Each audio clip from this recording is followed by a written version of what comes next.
Welcome to the voice of God. Glory to Jesus ministries. Bible ఎందుకు ప్రపంచంలోనే గొప్ప పుస్తకం? ప్రపంచంలో కోట్లాది గ్రంథాలున్నాయి. విజ్ఞాన శాస్త్ర పుస్తకాలున్నాయి, తత్వశాస్త్ర పుస్తకాలున్నాయి, సాహిత్య గ్రంథాలు కూడా ఉన్నాయి, చరిత్ర గ్రంథాలు కూడా ఉన్నాయి. ఇలా అనేక గ్రంథాలు ప్రపంచంలో ఉన్నాయి.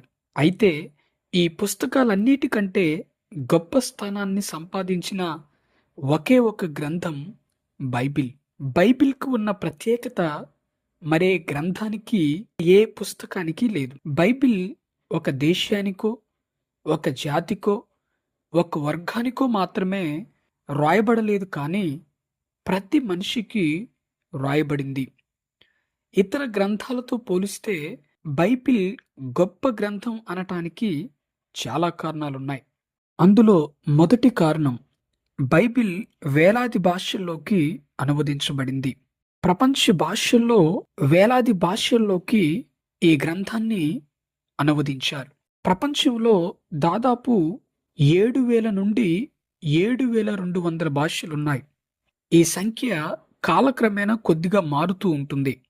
ఎందుకంటే కొన్ని భాషలు అంతరించిపోతూ ఉండగా మరికొన్ని కొత్తగా గుర్తించబడుతూ ఉన్నాయి.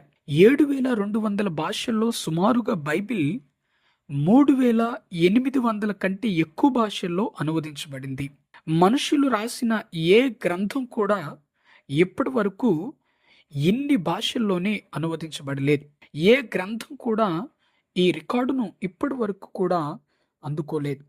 కేవలం బైబిల్ మాత్రమే వేల భాషల్లోకి అనువదించబడింది. పూర్తి బైబిల్ 700 భాషల్లో అందుబాటులో ఉంది. క్రొత్త నిబంధన 1,700 భాషల్లో అందుబాటులో ఉంది. బైబిల్లోని భాగాలు సుమారుగా 4,000 భాషల్లో అందుబాటులో ఉన్నాయి. బైబిల్ అనువాద చరిత్ర మనం చూసినట్లయితే, మొదట బైబిల్ పాత నిబంధన హిబ్రూ భాషలో రాయబడింది. క్రొత్త నిబంధన గ్రీకు భాషలో రాయబడింది. క్రీస్తు 3వ శతాబ్దంలో పాత నిబంధన గ్రంథం హిబ్రూ భాష నుండి గ్రీకులోకి అనువదించబడింది. దీనిని సెప్టోజెంట్ అంటారు. క్రీస్తు 382 405 సంవత్సరాల మధ్య కాలంలో జెరోమ్ అనే వ్యక్తి బైబిల్ గ్రీకు నుండి లాటిన్ భాషల్లోకి అనువదించాడు. దీనిని వల్గేట్ అంటారు.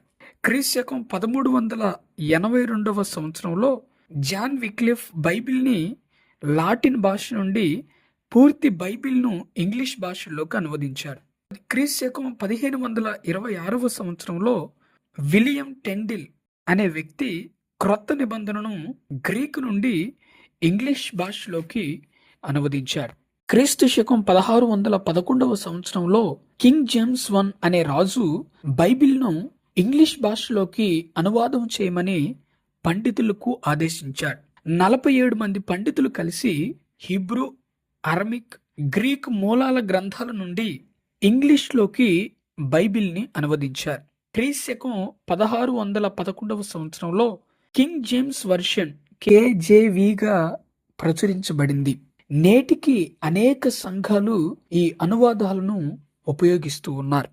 బైబిల్ దాదాపు ప్రతి ఖండంలోని ప్రజలు తమ మాతృభాషల్లో చదవగలిగేలా ఈనాటికి అందుబాటులో ఉంది.